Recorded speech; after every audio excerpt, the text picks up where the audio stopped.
নমস্কার বন্ধুরা, শিবানী কিচেনে আপনাদেরকে স্বাগত। আজকে আমি ভেড়ির টক করব। এই ভেড়ির টক করার জন্য ভেড়িগুলোকে এরকম ছোট ছোট করে কেটে নিয়েছি। চলুন কিভাবে ভেড়ির টকটা করি আপনাদেরকে দেখাই। তেলটা গরম হয়ে গেছে, একটুখানি সর্ষে দিয়ে দিলাম।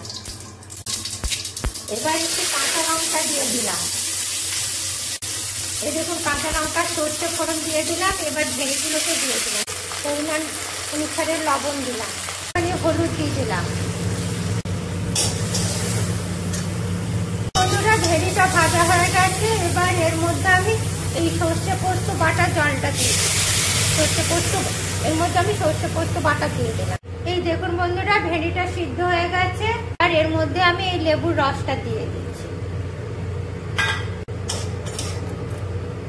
এবার এটা একটু ফুটে গেলে এবার নামিয়ে নেবো। এই দেখুন বন্ধুরা, আমার লেবু দিয়ে ভেড়ির টক হয়ে গেছে। আপনারাও ঠিক এইভাবে লেবু দিয়ে ভেড়ির টক করবেন, দেখবেন দারুণ খেতে লাগছে। আর আমার এই রেসিপিটা আপনাদের পছন্দ হলে লাইক করবেন, কমেন্ট করবেন, শেয়ার করবেন। Thank you.